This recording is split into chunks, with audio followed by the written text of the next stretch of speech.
ناظرین، وقفے کے بعد آپ کو دوبارہ خوش آمدید کہتے ہیں، پروگرام کے سلسلے کو آگے بڑھاتے ہیں۔ ڈاکٹر صاحب، ہمیں آج کا دوسرا سوال کریم آباد کراچی سے موصول ہوا ہے۔ عامر بشیر صاحب ہیں، انہوں نے ہمیں صوتی پیغام بھیجا ہے، آئیے سنتے ہیں آج کا صوتی پیغام۔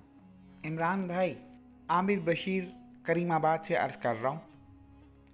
ہم دو بھائی ہیں، ایک ہی ماں باپ کی اولاد ہیں، ایک ہی جیسی تعلیم اور ایک سا ماحول۔ پھر بھی میرے چھوٹے بھائی اور اس کی فیملی کے حالات ہماری فیملی سے بہت اچھے ہیں۔ وہ ایک کامیاب کاروباری انسان ہے اور میں ملازمت میں جوتیاں چٹکاتا پھر رہا ہوں۔ اس کے بچے اچھے اداروں میں تعلیم حاصل کر رہے ہیں اور میرے بچے احساس کمتری کے مارے ہوئے ہیں۔ دونوں خاندانوں کے لائف سٹائل میں بہت ہی فرق ہے۔ اپنی قسمت کو دیکھ کر خود سوزی کو جی چاہتا ہے ایمان سے۔ مہربانی فرما کر کوئی سبق اور پڑھائی کے ساتھ ساتھ کوئی دعا بھی فرما دیجئے، بڑی مہربانی ہوگی بھیا۔ جی ڈاکٹر صاحب، یہ ایک بہت بڑا المیہ ہے ہمارے معاشرے میں۔ آج کل دیکھنے میں آیا کہ بہت سارے گھر اس حسد اور رقابت کی آگ میں جل جاتے ہیں، آپ اس پر کیا کہنا چاہیں گے؟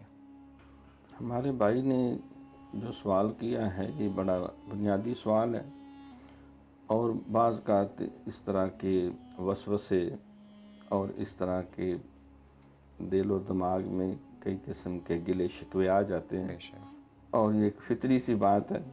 بالکل، علامہ اقبال نے بھی وہ پورا ایک شکوہ لکھا جس میں اللہ کی بارگاہ میں بہت سارے رحمتیں ہیں تیری اغیار کے کاشانوں پر، برق گرتی ہے تو بیچارے مسلمانوں پر۔ پھر بھی ہم سے یہ گلہ ہے کہ وفادار نہیں، ہم وفادار نہیں، تو بھی تو دلدار نہیں۔ تو یہ ایک فطری سی بات ہے، ایسا احساس آ جاتا ہے، لیکن علامہ اقبال رحمۃ اللہ علیہ نے اس کے جواب میں پھر جواب جواب شکوہ شکوہ بھی لکھا۔ کہ وہ ساری بتائی، تم میں تو کوئی حوروں کا چاہنے والا ہی نہیں، جلوہ طور تو موجود ہے موسیٰ ہی موسیٰ نہیں، کوئی قابل ہو تو ہم شانے کئی قید دیتے ہیں، ڈھونڈنے والوں کو دنیا بھی نہیں نہیں دیتے ہیں۔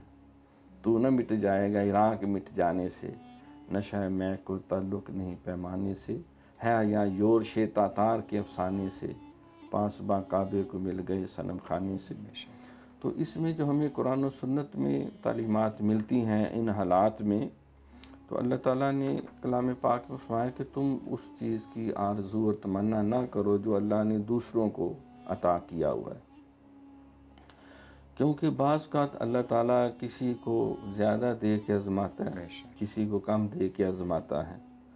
تو یہ اس کی آزمائش ہے، اس کا امتحان ہے۔ وَلَنَبْلُوَنَّكُمْ بِشَيْءٍ مِّنَ الْخَوْفِ وَالْجُوعِ وَنَقْصٍ مِّنَ الْأَمْوَالِ وَالْأَنفُسِ وَالثَّمَرَاتِ وَبَشِّرِ الصَّابِرِينَ۔ بے شک، تو ہمیں قناعت اور صبر کا دامن تھام کے رکھنا چاہیے۔ اگر وسائل تھوڑے ہیں تو ہم اس کو زیادہ محنت کے ذریعے بھی بہتر بنا سکتے ہیں، اور سب سے پہلے ہے قناعت کریں، بے شک، سادگی اختیار کریں، اور دیکھیں کہ رزق حلال، اگر رزق حلال تھوڑا بھی ہو تو اللہ تعالیٰ اس میں اتنی برکت ڈال دیں گے کہ وہ تھوڑے میں بھی تمام بنیادی ضروریات جو انسان چاہتا ہے کہ مجھے 2 وقت کی باعزت روٹی ملے، سر چھپانے کے لیے گھر ہونا چاہیے، بچوں کی تعلیم و تربیت ہونی چاہیے، تو اللہ اس میں فرد میں برکت ڈال بے دیتا۔ شک، اور اس کے حرام جو ہے، اگر کوئی ایسا ہو اس کے سورسز ایسے ہیں جس کو شریعت نے حلال نہیں کہا، تو وہ بہت زیادہ بھی ہو تو سرکار فرماتے ہیں وہ مال جو جھوٹ بول کے، جو فراڈ کر کے، جو ظلم کر کے، اور جو شریعت نے رزق کمانے کے طریقوں سے منع کیا ہے، وہ چوری ہو، وہ ڈاکہ ہو، وہ منشیات کا کاروبار ہو، یا دیگر جو چیزیں ہیں، تو وہ بہت زیادہ بھی ہوں، اس میں بے برکتی ہے، بے شک، اس میں نحوستے ہیں، اس کے اندر آفات و بلیات ہیں۔ اور یہ بھی معاشرے میں دیکھنے میں آیا کہ جو لوگ حلال حرام کی تمیز کے بغیر مال اکٹھا کرتے رہتے ہیں اپنی آل اولاد کے لیے، بعض کا وہی اس کی بربادی کا سبب بن جائے۔ بے شک، بے شک، تو پہلی چیز تو یہ ہے کہ اگر اللہ نے ہمارے بھائی کو رزق حلال کا سربند دیا ہے تو اللہ کا شکر کریں، اور اس میں رہتے ہوئے آل اولاد کی بہتر سے بہتر تعلیم و تربیت کا اہتمام کریں۔ بے شک، ہم نے دیکھا ہے کہ جن کا رزق حلال ہے، تھوڑے وسائل ہیں، لیکن وہ بہت کامیاب زندگی اللہ نے انہیں ان کے بچوں کو عطا کی، اور جن کے پاس وسائل بہت سارے تھے لیکن وہ حلال حرام کی تمیز نہیں تھی، تو بالآخر جو ہے وہ بہت پیچھے رہ گئی اس دور میں۔ تو پہلی چیز جو ہے وہ قناعت اور سادگی ہے۔ دوسرے نمبر پہ یہ ہے کہ بہتر رزق کے لیے اللہ سے دعا مانگنا یہ بالکل جائز ترین ایک عمل ہے، اور اس کے لیے بزرگوں نے بڑی رہنمائی بھی کی ہے کہ اگر آپ چاہتے ہیں آپ کے رزق میں برکت ہو جائے، ولا تنسا نصیبک من الدنیا، اور اس میں اضافہ ہو جائے، تو تم زیادہ تندہی سے محنت کرو۔ لیس للانسان الا ما سعی، عمل سے زندگی بنتی ہے، جنت بھی جہنم بھی، یہ خاکی اپنی فطرت پہ نہ نوری ہے نہ ناری ہے۔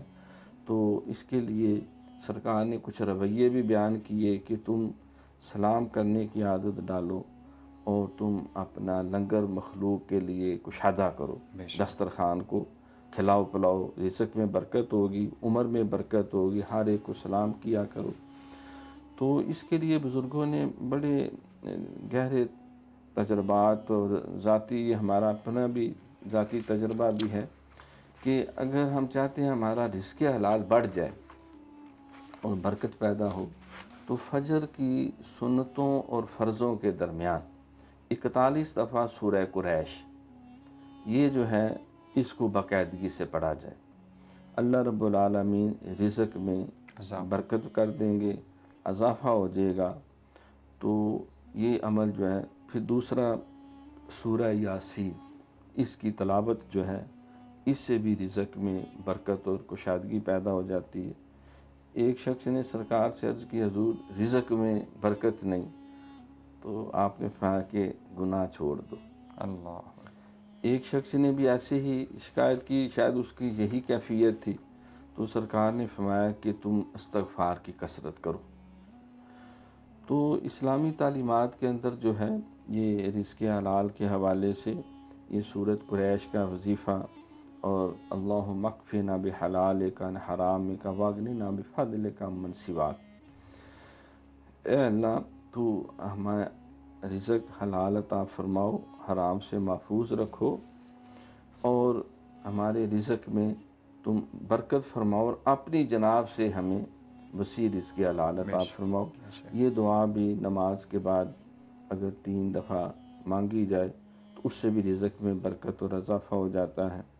پھر اس کے علاوہ بزرگوں نے فرمایا کہ اپنے رزق میں سے کچھ اللہ تعالیٰ کے راستے میں بھی دیا جائے، کیونکہ لن تنالوا البر حتی تنفقوا مما تحبون۔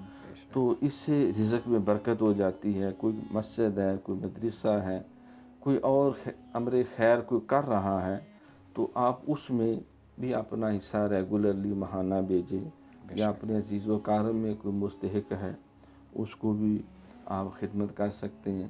پھر فرمایا جو مہمان کی خدمت کرتا ہے خوش دلی سے اللہ اس کے رزق میں برکت ڈال دیتا ہے، اور جو دوسروں کو بھی کھانے میں دعوت دیتا ہے وَيُطْعِمُونَ الطَّعَامَ عَلَىٰ حُبِّهِ، تو وہ کھانے کی دعوت دیتا ہے، اللہ اس کے رزق میں بھی برکت ڈال دیتا ہے۔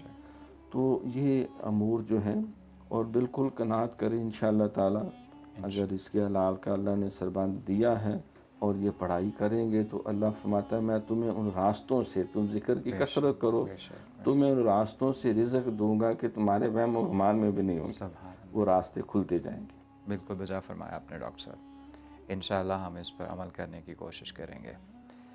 ناظرین، رسول اکرم صلی اللہ علیہ وسلم فرماتے ہیں کہ حسد ایسی برائی ہے جو نیکیوں کو آگ کی طرح کھا جاتی ہے، اور حسد ایک ایسی بیماری ہے جو انسان کو نفسیاتی طور پر بہت بڑی الجھنوں میں ڈال دیتی ہے۔ اللہ تعالیٰ سے دعا ہے کہ وہ ہمیں اس حسد اور رقابت کی بیماری سے دور رکھے۔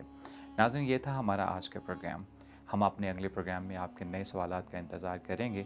اگر آپ کے ذہن میں بھی الجھنیں ہیں اور آپ ان کا حل قرآن و سنت کی روشنی میں چاہتے ہیں تو آپ اپنے سوالات اسکرین پر نمایاں ہونے والے تمام لنکس پر ہمیں بھیج سکتے ہیں۔